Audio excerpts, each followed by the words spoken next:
ഓം വിഷ്ണുപാദായ കൃഷ്ണപ്രഷ്ടായ ഭൂതലേ ശ്രീമതേ ഭക്തി വേദാന്ത സ്വാമിനിതി നാമിനെ നമസ്തേ സാരസ്വതേ ദേവേ ഗൗരവാണി പ്രചാരിണേ നിർവിശേഷ ശൂന്യവാദി പാശ്ചാത്യ ദേശധാരിണേ ജയ ശ്രീകൃഷ്ണ ചൈതന്യ പ്രഭു നിത്യാനന്ദ ശ്രീ അദ്വൈത ഗദാധര ശ്രീവാസാദി ഗൗരഭക്തവൃന്ദ ഹരേ കൃഷ്ണ കൃഷ്ണ കൃഷ്ണ ഹരേ ഹരേ ഹരേ രാമ രാമ രാമ ഹരേ ഹരേ. ഹരേ കൃഷ്ണ. എല്ലാവർക്കും ഒരിക്കൽ കൂടി ഭഗവത്ഗീത യഥാരൂപത്തിന്റെ ലളിതമായ പഠന പദ്ധതിയിലേക്ക് സ്വാഗതം. കഴിഞ്ഞ ക്ലാസ് വരെ നാം കണ്ടത് 1-ാം അധ്യായത്തിലെ 5-ാമത്തെ ശ്ലോകം വരെയാണ്. ആ ശ്ലോകത്തിലുടനീളം നാം കണ്ടത് ദുര്യോധനൻ തന്റെ ഗുരുവായ ദ്രോണാചാര്യരോട് പാണ്ഡവ പക്ഷത്തുള്ള വീര യോദ്ധാക്കന്മാരെ പറ്റി പ്രതിപാദിക്കുന്നതായിട്ടാണ്. കഴിഞ്ഞ ശ്ലോകം വരെ നാം കണ്ടത്, അതായത് കുന്തി ഭോജനെ പറ്റിയും ചേകിതാനെ പറ്റിയും കാശി രാജാവിനെ പറ്റിയും ചേകിതാനെ പറ്റിയും ശൈബിനെ പറ്റിയുമാണ്. അതായത് പാണ്ഡവ പക്ഷത്തുള്ള വളരെ വീരന്മാരായ യോദ്ധാക്കന്മാരെ പറ്റി. ഇന്നത്തെ ശ്ലോകത്തിലും, അതായത് 3-ാമത്തെ ശ്ലോകം തൊട്ട് 6-ാമത്തെ ശ്ലോകം വരെ ഈ ദുര്യോധനൻ പാണ്ഡവ പക്ഷത്തെ യോദ്ധാക്കളെ പറ്റി പറയുന്നതാണ് നമുക്ക് കാണാൻ സാധിക്കുന്നത്. 6-ാമത്തെ ശ്ലോകത്തിലേക്ക് നമുക്ക് നേരിട്ട് കടക്കാം. നമുക്ക് ശ്ലോകം ഒന്ന് വായിച്ചു നോക്കാം. യുധാമന്യുച്ച വിക്രാന്ത ഉത്തമൗജച്ച വീര്യവാൻ സൗഭദ്രോ ദ്രൗപദേയാച്ച സർവയേവ മഹാരഥാഃ. യുധാമന്യുച്ച വിക്രാന്ത ഉത്തമൗജച്ച വീര്യവാൻ സൗഭദ്രോ ദ്രൗപദേയാച്ച സർവയേവ മഹാരഥാഃ. നമുക്ക് അതിന്റെ ട്രാൻസ്ലേഷൻ ഒന്ന് നോക്കാം. കൂടാതെ പരാക്രമിയായ യുധാമന്യു, ബലവാനായ ഉത്തമൗജസ്, സുഭദ്രാപുത്രൻ, ദ്രൗപദിയുടെ മക്കൾ എന്നിവരും യുദ്ധത്തിനൊരുങ്ങി നിൽക്കുകയാണ്. എല്ലാവരും മഹാരഥന്മാർ തന്നെ. ദുര്യോധനൻ വീണ്ടും ദ്രോണാചാര്യോട് ഇപ്രകാരം പറയുന്നതായിട്ടാണ് ഈ ഒരു ശ്ലോകത്തിന്റെ വിവർത്തനത്തിൽ നമുക്ക് കാണാനായിട്ട് സാധിക്കുന്നത്. ഈ ഒരു ശ്ലോകത്തിലും ശ്രീല പ്രഭുപാദർ ഇതിന്റെ ഒരു ഭാവാർത്ഥം നമുക്കായിട്ട് തന്നിട്ടില്ല. എങ്കിലും ഈ യോദ്ധാക്കന്മാരെ പറ്റിയൊക്കെ ചെറുതായിട്ടൊന്ന് നമുക്ക് മനസ്സിലാക്കാനായിട്ട് ശ്രമിക്കാം. മഹാഭാരത യുദ്ധത്തില് എല്ലാ രാജാക്കന്മാരും ഒന്നും തന്നെ പങ്കെടുത്തിരുന്നില്ല. കുറച്ച് രാജാക്കന്മാർ നിഷ്പക്ഷ കക്ഷികളായിട്ട് തുടരുകയാണ് ചെയ്തത്. അതിൽ ഭോജഘാത രാജാവായിട്ടുള്ള രുക്മിയും ഈ ധൃതരാഷ്ട്രയുടെ സഹോദരനും ഹസ്തിനപുരിയുടെ മുൻ പ്രധാനമന്ത്രിയുമായിട്ടുള്ള വിതുരനും ബലരാമനും ഈ യുദ്ധത്തിൽ പങ്കെടുത്തിരുന്നില്ല.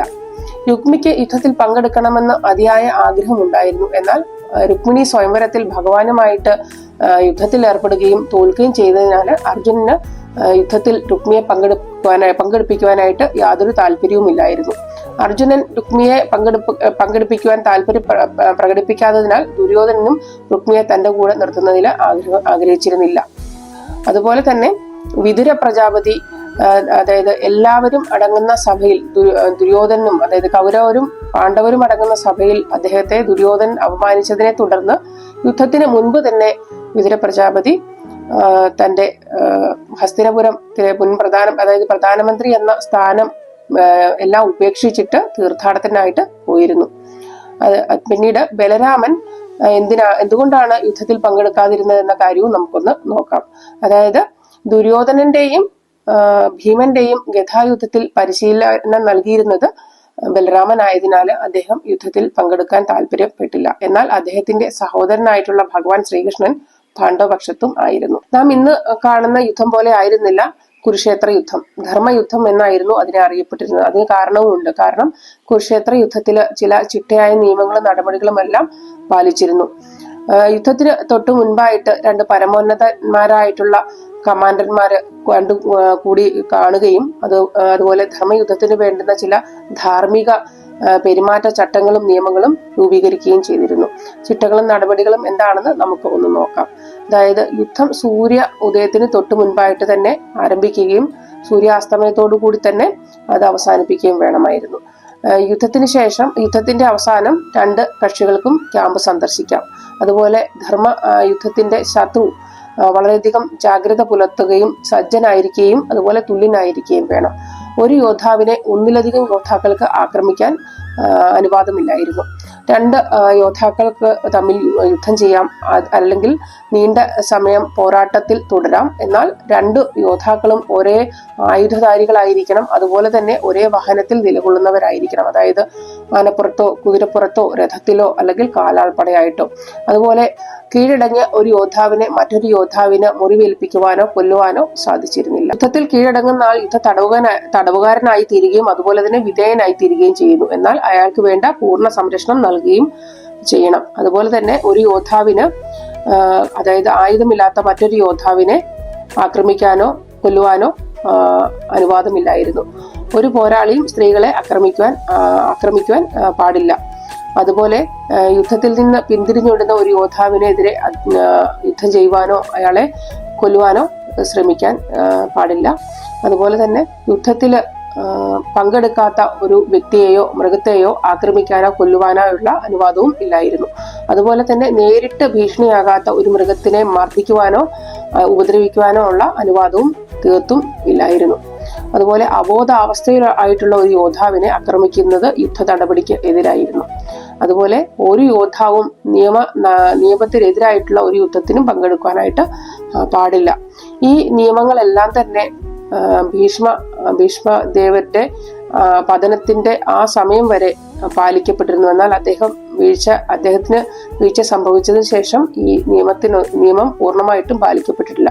അതിന്റെ ഉദാഹരണമാണ് അഭിമന്യുവിന്റെ യുദ്ധത്തിന്റെ 13-ാമത്തെ ദിവസം അഭിമന്യു കൊല്ലപ്പെട്ട സമയത്ത് ഇതിൽ പല നിയമങ്ങളും കൗരവപക്ഷക്കാര് അത് പാലിച്ചിരുന്നില്ല. ശ്ലോകത്തിൽ പ്രതിപാദിച്ചിട്ടുള്ള വീരന്മാരായിട്ടുള്ള യോദ്ധാക്കളായ യുദ്ധമന്യുവിനെ പറ്റിയും ഉത്തമോജസ്സിനെ പറ്റിയും നമുക്ക് ചെറുതായിട്ടൊന്ന് മനസ്സിലാക്കാം. നമുക്ക് എല്ലാവർക്കും അറിയാം, ദ്രൗപദിയും ദൃഷ്ടദ്യുമ്നനും ജലരാജാവായിട്ടുള്ള ദ്രുപദന്റെ പുത്രനും പുത്രിയുമായിരുന്നു എന്ന്. ഇവരെ കൂടാതെ ദ്രുപദന് 2 പുത്രന്മാർ കൂടി ഉണ്ടായിരുന്നു. അവരാണ് യുദ്ധാമന്യുവും ഉത്തമോജസ്സും. യുദ്ധത്തിന്റെ അതായത് പാണ്ഡവരുടെ പക്ഷത്തുള്ള ശക്തന്മാരും പ്രധാനികളുമായിട്ടുള്ള യോദ്ധാക്കളെ പറ്റി പ്രതിപാദിക്കുമ്പോൾ ദുര്യോധനൻ പ്രത്യേകിച്ചും ഈ 2 പേരെ പറ്റിയും കൂടി പ്രതിപാദിക്കുന്നുണ്ട്. അതായത് അർജുനന്റെ അംഗരക്ഷകരായിരുന്നു ഈ 2 പേരും. യുദ്ധത്തിന്റെ തുടക്കത്തില് അർജുനന്റെ രഥത്തിന്റെ ഇടത് ചക്രത്തിന്റെ സംരക്ഷണം യുദ്ധമന്യുവിനും അതുപോലെ വലത് വശത്തെ ചക്രത്തിന്റെ സംരക്ഷണം ഉത്തമോജസ്സിനുമായിട്ട് കൊടുത്തിരുന്നു. പിന്നീട് ആ രഥത്തിന്റെ പിൻഭാഗം സംരക്ഷിക്കുന്ന ജോലിയാണ് ഇവർക്ക് 2 പേർക്കുമായിട്ട് ഏർപ്പെടുത്തിയിരുന്നത്.